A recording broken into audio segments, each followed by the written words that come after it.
वन्दे ब्रह्मपुराधिपं श्रीसहजा नन्दं च मूलाक्षरम्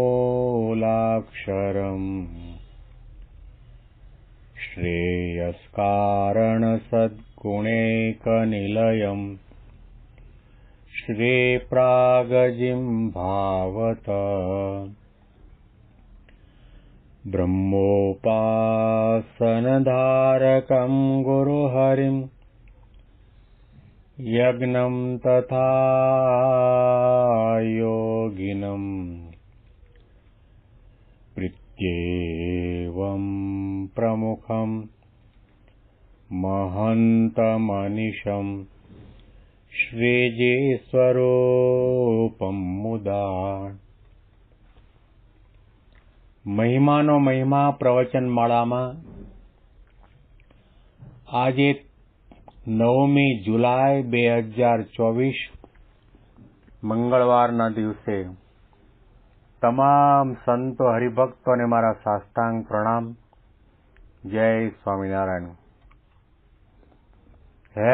હેપી વચનામૃત દ્વિશતાબ્દી મહોત્સવ. હેપી પ્રમુખ સ્વામી મહારાજ શતાબ્દી મહોત્સવ. ગઈકાલથી આપણે ગરડા અંત્ય પ્રકરણનું 13મું વચનામૃત દેશકાળે એકાંતિક ધર્મ રહ્યાનો વાંચવાનો પ્રારંભ કર્યો. શ્રીજી મહારાજ પોતે દાદા ખાચરના દરબારમાં ઉગમણા દ્વારના ઓરડાની ઓસરી ઉપર વિરાજમાન થયા છે. સંતો કીર્તન ભક્તિ કરી રહ્યા છે. મહારાજે કહ્યું, હવે કીર્તન ભક્તિ રાખો.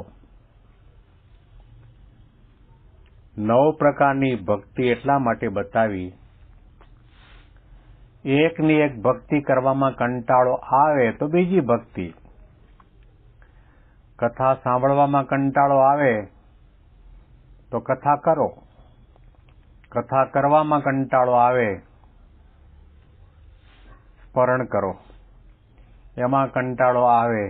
આ 9 પ્રકારની ભક્તિ બતાવી. શ્રવણમ, કીર્તનમ, વિષ્ણોઃ સ્મરણમ, પાદ સેવનમ, અર્ચનમ, વંદનમ, દાસ્યમ, સખ્યમ, આત્મનિવેદનમ. આ જીવનો સ્વભાવ એવો છે, એકની એક ક્રિયામાં કંટાળે પણ ખરો, થાકે પણ ખરો, અને એમાં તૃપ્ત પણ થઈ જાય. એટલા માટે મહારાજે ફરતી ભરતી બધી આધ્યાત્મિક ક્રિયાઓ સંતોને હરિભક્તો પાસે કરાવતા. મહારાજે સવાર અને સાંજ પોતાના મંદિરમાં આરતી કરવી, દીવા અગરબત્તી કરવા. એવું નથી કહું કે 24 કલાક દીવા અગરબત્તી કરી રાખો, આરતી કરી રાખો, ઘંટ વગાડી રાખો, એવું નથી કહ્યું.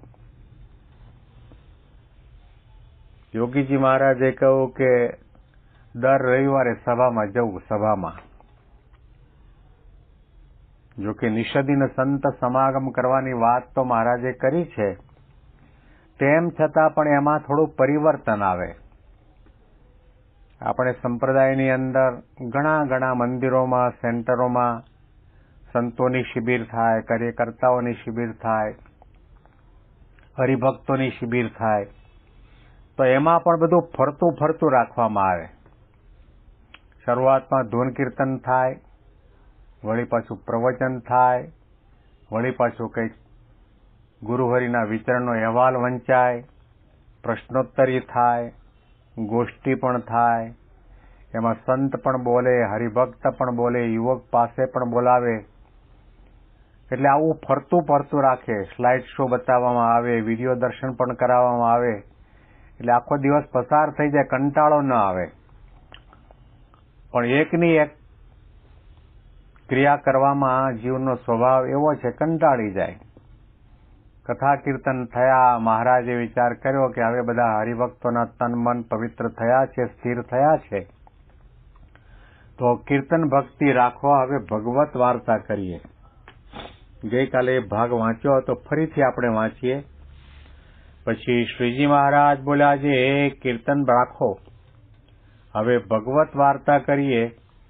એમ કહીને શ્રીજી મહારાજે મુનિમંડળ પ્રત્યે પ્રશ્ન પૂછ્યો છે. જીવનો દેહ છે તે તો પૂર્વકર્મને આધીન છે.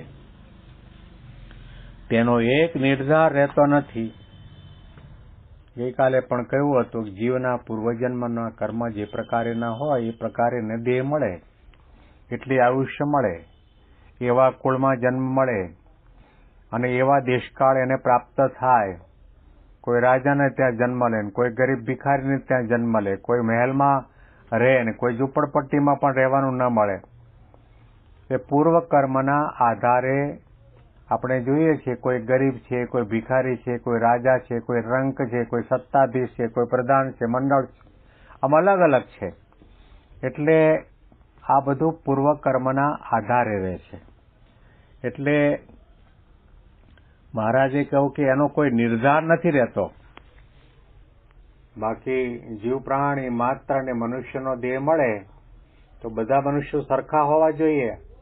આકારમાં સરખા પણ નથી, સ્વભાવમાં સરખા પણ નથી, ઊંચાઈમાં, જાડાઈમાં, પહોળાઈમાં, કુળમાં, બુદ્ધિમાં, વિચારસરણીમાં સરખા નથી હોતા. એની અંદર બધો ફેરફાર હોય છે આપણને. તો એનો એક નિર્ધાર રહેતો નથી કે ક્યારેક સાજો રહે અને ક્યારેક કર્માધીન પડે કરીને માંદો થઈ જાય છે. તો એ કેટલાક તો એવા હોય કે જન્મે ત્યારથી માંદગી, આખી જિંદગી માંદા જ રહે. કેટલાકની શરદીની પ્રકૃતિ હોય ને કેટલાકની અપચાની પ્રકૃતિ હોય ને કેટલાકને શરીર દુખતા હોય ને ઢીંચણ દુખતા હોય ને આવા ઘણા પ્રકારની બીમારી પણ હોય. આ શરીરની અંદર એક તો બાળક જન્મો થયો દેહ છોડે ત્યાં સુધી બાળકને બાળક નથી રહેતો, એમાં પણ પરિવર્તન થાય છે. બાળકમાંથી કિશોર બને ને કિશોરમાંથી યુવાન બને ને યુવાનમાંથી વૃદ્ધ બને. આવું ઘણું ઘણું છે. તો મહારાજે કહ્યું કે આ પૂર્વ કર્મને આધીન છે. તે ક્યારેક સાજો રહે અને ક્યારેક કર્માધીનપણે કરીને માંદો થઈ જાય અને ક્યારેક સ્વતંત્ર વર્તતો હોય અને ક્યારેક પરાધીનપણે થઈ જાય. ક્યારેક સ્વતંત્ર રીતે વર્તતો હોય. કોઈ વખત ગુલામી કરવી પડે, નોકરિયાત ધંધો કરવો, નોકરી કરવી પડે. પોતાના બોસ હોય, પોતાના વડા હોય એનું કેવું કરવું પડે. આ બધું છે એ પૂર્વ કર્મને આધીન છે. અને ક્યારેક સ્વતંત્ર વર્તતો હોય ને ક્યારેક પરાધીનપણે થઈ જાય અને ધાર્યું હોય તે ઠેકાણે રહેવાય કે ન રહેવાય. આપણે ધાર્યું બેંગ્લોરમાં જ રહેવું છે, પણ ભગવાનની ઈચ્છા એવી હોય અથવા તો પૂર્વકર્મ એવા હોય તો બેંગ્લોર છોડીને બીજી જગ્યાએ રહેવાનું થાય. જેવી રીતે વર્ષો પહેલા ગુજરાતમાંથી ઘણા લોકો પૈસા કમાવા માટે ગુજરાત છોડીને આફ્રિકા ગયા હતા, યુગાન્ડામાં વસ્યા અને ત્યાં આગળ ખૂબ કમાયા, નોકરી ધંધા કર્યા, બંગલા બાંધ્યા, મોટરો આવી, રિદ્ધિ સિદ્ધિ આવી. પણ રાતના ઈદી અમને સ્વપ્ન આવ્યું ને જાહેરાત કરી દીધી સવારના ઉઠતાની સાથે કે યુગાન્ડામાં જેટલા બધા એશિયનો છે બધા પહેરેલા કપડે નીકળી જાવ, નહીં તો ગોળીએ ભડાકે દેવામાં આવશે. એક સાથે આ બધું થયું. હવે એમને તો ઘણું રોકાવું હતું યુગાન્ડાની અંદર. ધંધા સારા ચાલતા હતા, મોટા મકાન બનાવ્યા હતા, બેંક બેલેન્સ હતું, પણ એ બધાને પહેરેલા કપડે નીકળવું પડ્યું. રહેવાની તો ઈચ્છા ઘણી હતી પણ ન રહી શક્યા પૂર્વકર્મ. એટલા માટે શ્રીજી મહારાજ કહે છે અને ક્યારેક હરિભક્તના મંડળમાં રહેતા હોઈએ અને કર્મ કે કાળના યોગ્ય કરીને નોખા પડી ગયા ને એકલા જ રહી જવાય. કોઈ વખત એવું પણ બને કે કોઈ વખત મંડળમાં રહેતા હોય તો દેશકાળ એવો આવે, કોઈની સાથે અબોલા થાય, કોઈનું સાંભળવાનું આપણને ન ગમે, કોઈના સ્વભાવ આપણને ન ગમે, એ આપણાથી જુદા થઈ જાય અથવા તો આપણા સ્વભાવ પ્રકૃતિ એને ન ગમતા હોય તો આપણને જુદા કરે. એટલે આપણે મંડળથી જુદા થઈ જઈએ અને એકલા રહેવાનો વારો આવે ને કર્મ કે કાળને યોગ્ય કરીને નોખા પડી ગયા અને એકલા જ રહી જવાય. ત્યારે જે નિયમ રાખવાની દ્રઢતા હોય તેનો કોઈ મેળ રહે જ નહીં. એકલા હોય સમૂહમાં તો નિયમ પડાય, પણ એકલા હોય ત્યારે નિયમ પડાતા નથી. સમૂહમાં જયારે આપણને જાહેરાત કરીએ કે મહિનામાં પૂર્ણિમાના દિવસે મંદિરમાં બધાએ પૂજા લઈને આવવાનું, એક સાથે 200 હરિભક્તો એક સાથે પૂજા કરવાની છે. તો એ વખતે તિલક ચાંદલો, માળા, પ્રદક્ષિણા, શિક્ષાપત્રીનો પાઠ, સત્સંગ દીક્ષાનો પાઠ, માનસી, આ બધું એટલું ધ્યાનપૂર્વક કરીએ, એટલા બધા કોન્શિયસ થઈને કરીએ કે આપણને લાગે કે દુનિયામાં આપણા જેવા કોઈ ભગત કે ધ્યાની પૂજા કરવાવાળા નહીં. પણ એની એ પૂજા જયારે આપણે એકાંતમાં કરવાની થાય, કોઈ જોતું ન હોય, વિડીયોગ્રાફી લેવાતી ન હોય, તે વખતે ભાગ પારો આવ્યો, તારા પછી મારો વારો.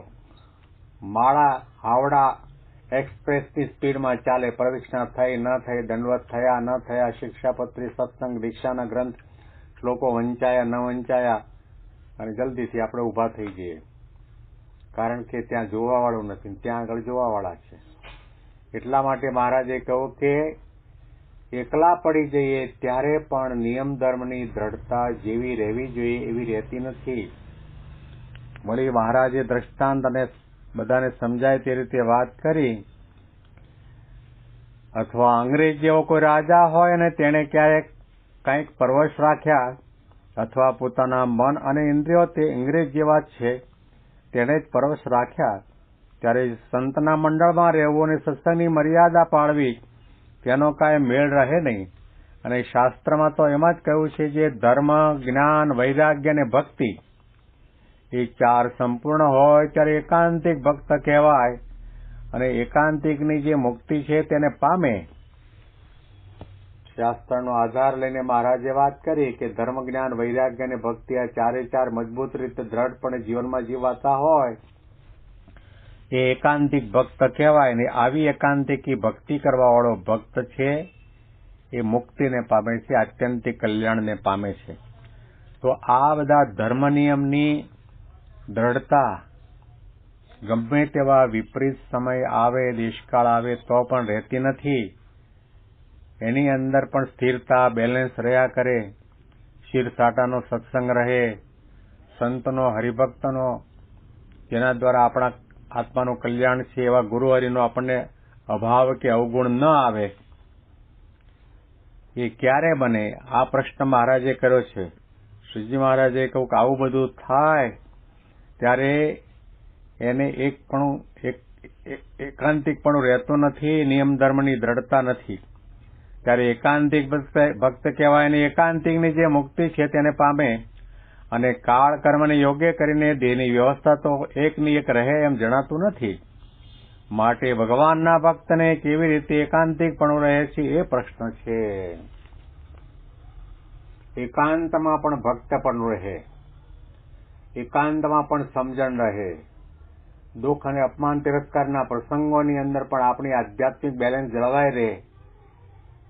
એ કઈ સમજણ હોવી જોઈએ, કયો વિચાર હોવો જોઈએ, કેવી પ્રકારની દ્રઢતા હોવી જોઈએ, આ પ્રશ્ન શ્રીજી મહારાજે સામે બેઠેલા સંતોમાં ગોપાળાનંદ સ્વામી, ચૈતન્યાનંદ સ્વામી, નિત્યાનંદ સ્વામી, મુક્તાનંદ સ્વામી, બ્રહ્માનંદ સ્વામી, શુકાનંદ સ્વામી, આ 88 સંતો છે એની સામે આ પ્રશ્ન મૂક્યો છે.